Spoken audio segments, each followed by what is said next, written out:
Good day everyone, my name is Alex and welcome to another TV box review. For today I have the M9S Pro and this is another TV box with Amlogic S912. Aside from that we have 2 gigs of RAM, 16 gigs of internal storage and of course running Android 6. Let's check out and see what comes with it and then let's see how it performs. Let's begin.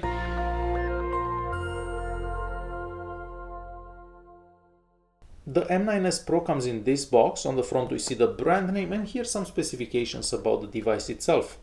Inside you'll find the HDMI cable.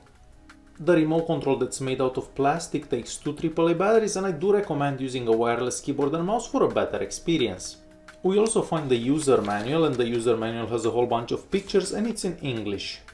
And lastly the power adapter. The TV box is made out of plastic entirely. On the front we are gonna see the model name and the brand name. Right here we're gonna find an LED that turns either blue or red. And on this side we're gonna find a slot for an SD card. On the back we have 2 USB ports, an HDMI, network adapter port, AV, optical audio and where the power adapter goes. And on the back we have 4 rubber feet and some holes so the TV box doesn't overheat. As soon as we turn it on we see this, so Love Home Life. And this is gonna be their boot up animation.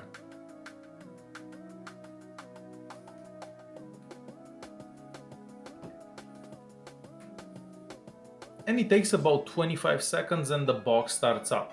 So first things first, I noticed that we have a navigation bar, so that's a very good thing. I do love navigation bars and that means that we also have a notification tab on top. So that definitely helps a whole bunch of things. So let's start going to my apps and see what apps come pre-installed. So we do have a whole bunch of apps pre-installed here. I see Miracast, I see Kodi, and I believe that this is Kodi 16.1. We also see Netflix down there, the Play Store, the YouTube app, and a whole bunch of other apps that come pre-installed. So now go to the Settings app.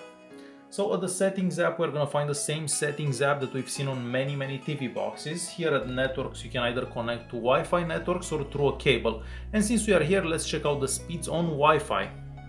Through a wired connection we get a download speed of about 70, on the 5 GHz Wi-Fi network we get about 33, and on the 2.4 GHz Wi-Fi network we get a download speed of about 14, so the speeds on Wi-Fi are not that impressive. Back to the Settings app, a display here we can change the resolution. The resolution will be different depending on the TV that you have connected. At screen positioning you can zoom in or zoom out the screen, and for the duration of this video the HDR will be turned off. Moving forward to sounds, here at digital sounds you can change whatever the output is depending on your setup at home, and I did try DTS and Dolby Digital files on Kodi. DTS sound will cut in and out if you're watching a movie on Kodi, and Dolby Digital sound will be just fine. However, if you do use the player that comes pre-installed, so I'm gonna show you that player right now. So this movie player right here, both DTS and Dolby Digital sounds will work just fine. At about here we can check the model name and we have the M9S Pro. We have Android version 6.01 and the latest security patch is coming from June 2016. Moving to languages here, so I'm gonna scroll through all the languages available. Hopefully you see the one that you may be interested in. So these are all the languages that we have installed, and a lot of languages as you'd imagine. So that's all the languages that we have installed. And next we're gonna go to more settings, here at storage and USB. So out of the 16 gigs it says that it has 1.8 gigs used. However, I do believe that this TV box has about 11 gigs left out of the 16. Keep in mind that you can install an SD card as internal memory. So you can just plug in an SD card and all of a sudden you're gonna have some extended memory. And these are the speeds that we get for the internal memory. So you get a reading speed of about 49, a writing speed of about 19, and this is the speed for the RAM. So the speeds for the internal memory are not that impressive either. For those of you that are interested, this box has proper root access from the factory. And this is the digital rights management information. And like all TV boxes, we won't be able to watch Netflix in HD. These are the results that we get on the Antutu video tester app, so no video formats are not supported, partially supported we get these 3, and all these are the ones that are fully supported supposedly. However, I will still check all the files that I have on my USB stick. Before we go any further, I just wanted to touch on the multitasking for this TV box. So most apps seem to be still running in the background. So I have a few apps opened here, and yeah, most of them seem to still be working in the background. So that's a very good thing. And let's just see the Play Store here if it's still open. So the Play Store did have to refresh, but most of them seem to be still running in the background. On the Antutu Benchmak we get a score of 37,600, and here at info we can see some more details about this device. Moving on to the Geekbench 4, here we get a multi-core score of 2195 and a single score of 497. Down here we can see some more details about the device and some more information about the score. And for the last test on the iStorm Extreme we get a score of 5476, and down here we can see some more information about the score. The M9S Pro comes pre-installed with Kodi 16.1, and here at System and System Info I'm just gonna show you some information here. So we don't have that much free RAM at this particular time. I have a whole bunch of apps open. So here I'm gonna show you what add-ons it comes pre-installed with. So we do get a whole bunch of add-ons pre-installed. So I'm just gonna scroll through them, quite a few. So these are all the add-ons that we get pre-installed.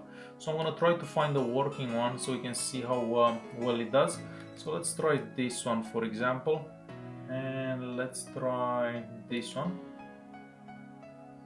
and let's go to USA channels, and I guess that doesn't work. Let's try UK channels.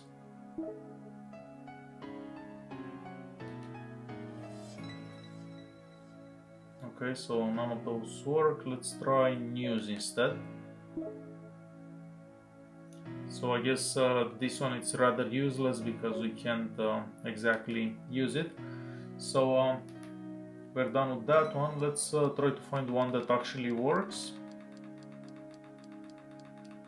And like most TV boxes that have add-ons pre-installed, nothing works. So I did try a few, but I can't really get anything to work. So let's try Exodus for example. Let's see if we can get a movie at least going. So I don't even know why they put all these add-ons, because realistically none of them actually work. And finally, after quite some time, we got something going. So keep in mind that most of these add-ons that you get on all the TV boxes is not just this one. Most of them are actually garbage, and a lot of them don't actually work. So Kodi would do fine if you would find a nice working stream. And I have my USB stick plugged in. We'll try a couple of files, see how well they do. I already tried this one and I'm 100% sure that it does okay. So as you can probably tell, it does good. And keep in mind, as I said before, DTS and Dolby Digital files don't really work that well for Kodi. So you're gonna have to use the built-in player for those. Let's try this file next, and this one also works, as you can probably tell. We'll stop this one and move to the following one. The following one, it's a 4K file at 59 frames per second. And this one also does really good. Moving on to this 4K 50 frames per second file. This one also works fine. Let me just start it. And as I was saying before, this one works good as well.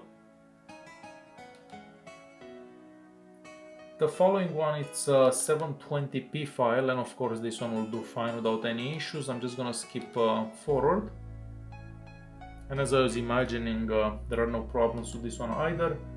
And this one will also work fine. After a while you get to know which files will work good and which files won't. So this one, yes, definitely works fine. We'll stop this one and move to the following one, and this one is the following one. And of course this one works good as well. The following one, it's a 4K file at probably 30 or 24 frames per second. This one was filmed with my phone some time ago. And this one there is no point in trying because this one it's not gonna work, so we get a black screen, nothing else. And the last one that I'm gonna try, it's this one at 1080p, and of course this one does fine as well. So as I was saying, these are all the files that work and the files that don't work. I have Miracast going at this time, and as you can probably tell, it does seem to do fairly good. I'm gonna open my gallery here and see what pictures we have. So let's open the camera. I can see myself here, and I'm scrolling through the pictures that I have on the phone, and it does seem to do fairly good. The maximum resolution on YouTube is 1080p, and I'm gonna select 1080p for this video. Well, it doesn't want to let me select anything, so let's press 1080p. And as you can probably tell, the video does seem to do fairly good without any issues. I'm gonna let it play for a bit so we can see how well it does.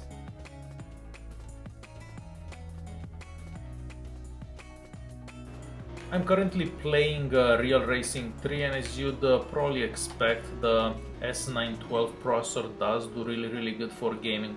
So I'm not expecting any games that wouldn't do good for with this processor basically. So yeah, definitely if you want a TV box for gaming, this would be a very good TV box to play some games every now and then. And it's time to conclude this video. So this is yet another TV box with Amlogic S912, and everything seems to go like most of these TV boxes. I haven't found anything special about this box. What's good about this, it's that it's very accessible. I mean, it's available on Amazon, and if you don't like it, you can just send it back easily, so you don't actually have to buy it from China. So that's a plus for this brand and this TV box, because it's available on Amazon. Other than that, the Wi-Fi was okay, nothing special. Gaming did really good. Most video formats work really good. Miracast worked really good. So overall, it's just like any other TV box with Amlogic S912, and I haven't really found anything bad about it. I mean, no apps crash. The stock launcher, it's kind of boring, but it's okay. So overall, it's a good box and nothing special. Alright guys, if you do have any questions, feel free to leave a comment down below. If you did like this video, press that like button. Don't forget to subscribe, and I'll see you in the next one. Thanks for watching.